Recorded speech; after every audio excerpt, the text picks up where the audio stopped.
Good morning. So today is June 25th, and if you don't know, that means we are exactly 6 months from last Christmas and 6 months until next Christmas.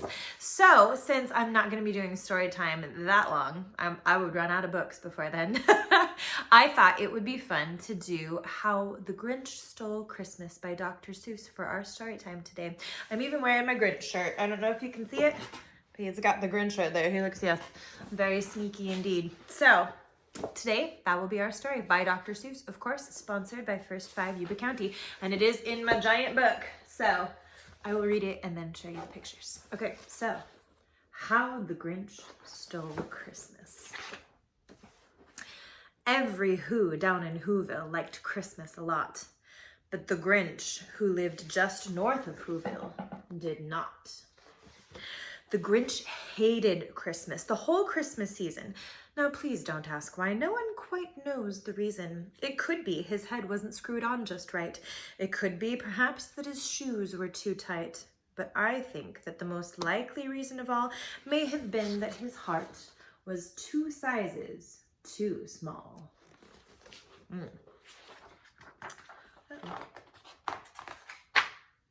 But whatever the reason, his heart or his shoes, he stood there on Christmas Eve, hating the Whos. Staring down from his cave with a sour, grinchy frown at the warm, lighted windows below in their town. For he knew every Who down in Whoville beneath was busy now, hanging a mistletoe wreath. And they're hanging their stockings, he snarled with a sneer. Tomorrow is Christmas. It's practically here.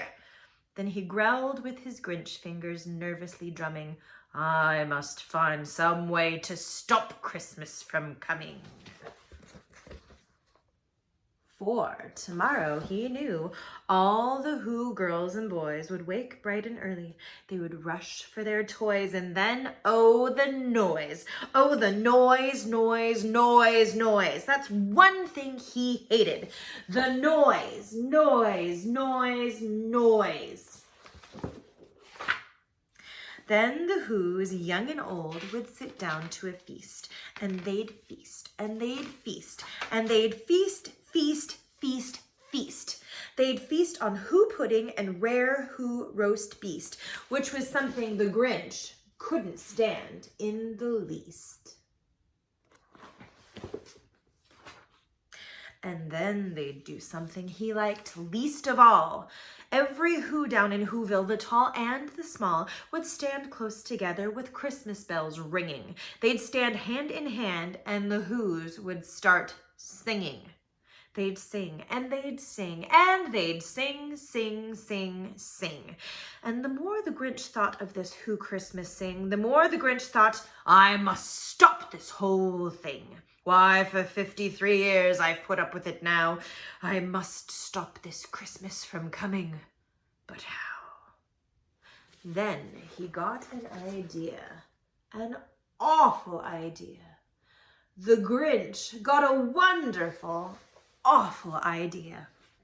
I know just what to do, the Grinch laughed in his throat, and he made a quick Santa Claus hat and a coat, and he chuckled and clucked, what a great Grinchy trick.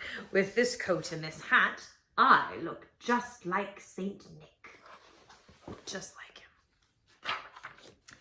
All I need is a reindeer. The Grinch looked around, but since reindeer are scarce, there was none to be found. Did that stop the old Grinch? No. The Grinch simply said, if I can't find a reindeer, I'll make one instead. So he called his dog Max, then he took some red thread, and he tied a big horn on the top of his head. Then he loaded some bags and some old empty sacks on a ramshackle sleigh, and he hitched up old Max. Then the Grinch said, get up, and the sleigh started down toward the homes where the Whos lay a snooze in their town. All their windows were dark, quiet snow filled the air. All the Whos were all dreaming sweet dreams without care. When he came to the first little house on the square, this is stop number 1, the old Grinchy Claus hissed, and he climbed to the roof, empty bags in his fist. Then he slid down the chimney, a rather tight pinch, but if Santa could do it, then so could the Grinch. He got stuck only once, for a moment or two. Then he stuck his head out of the fireplace flue, where the little Who stockings all hung in a row. These stockings, he grinned, are the first things to go. Then he slithered and slunk with a smile most unpleasant around the whole room, and he took every present. Pop guns and bicycles, roller skates, drums, checkerboards, tricycles, popcorn, and plums, and he stuffed them in bags. Then the Grinch very nimbly stuffed all the bags, one by one, up the chimbley. Then he slunk to the icebox. He took the Who's feast. He took the Who pudding. He took the roast beast. He cleaned out that icebox as quick as a flash. Why, that Grinch even took their last can of Who hash. Then he stuffed all the food up the chimney with glee. And now, grinned the Grinch, I will stuff up the tree. And the Grinch grabbed the tree and he started to shove when he heard a small sound like the coo of a dove. He turned around fast and he saw a small Who, little Cindy Lou who was no more than 2. The Grinch had been caught by this tiny Who daughter who'd got out of bed for a cup of cold water. She stared at the Grinch and said, Santa Claus, why? Why are you taking our Christmas tree? Why? But you know, that old Grinch was so smart and so slick, he thought up a lie, and he thought it up quick. Why, my sweet little tot, the fake Santa Claus lied, there's a light on this tree that won't light on one side. So I'm taking it home to my workshop, my dear. I'll fix it up there, then I'll bring it back here. And his fib fooled the child. Then he patted her head, and he got her a drink, and he sent her to bed. And when Cindy Lou Who went to bed with her cup, he went to the chimney and stuffed the tree up. Then the last thing he took was the log for their fire. Then he went up the chimney himself, the old liar. On their walls he left nothing but hooks and some wire. And the one speck of food that he left in the house was a crumb that was even too small for a mouse. Then he did the same thing to the other Who's houses, leaving crumbs much too small for the other Who's mouses. It was 1/4 dawn, all the Who's still abed, all the Who's still snooze, when he packed up his sled, packed it up with their presents, the ribbons, the wrappings, the tags and the tinsel, the trimmings, the trappings. 3,000 feet up the side of Mount Crumpet, he rode with his load to the tip-top to dump it.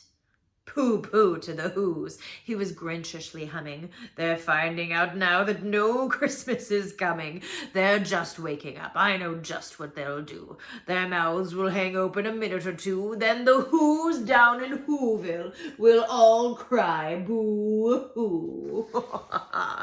That's a noise, grinned the Grinch, that I simply must hear. So he paused, and the Grinch put a hand to his ear. And he did hear a sound rising over the snow. It started in low, then it started to grow. But the sound wasn't sad. Why, this sound sounded merry. It couldn't be so, but it was merry, very. He stared down at Whoville. The Grinch popped his eyes. Then he shook. What he saw was a shocking surprise. Every Who down in Whoville, the tall and the small, was singing without any presents at all. He hadn't stopped Christmas from coming. It came. Somehow or other, it came just the same. And the Grinch, with his Grinch feet ice cold in the snow, stood puzzling and puzzling. How could it be so? It came without ribbons. It came without tags. It came without packages, boxes, or bags. and he puzzled 3 hours till his puzzler was sore. Then the Grinch thought of something he hadn't before. Maybe Christmas, he thought, doesn't come from a store. Maybe Christmas, perhaps, means a little bit more.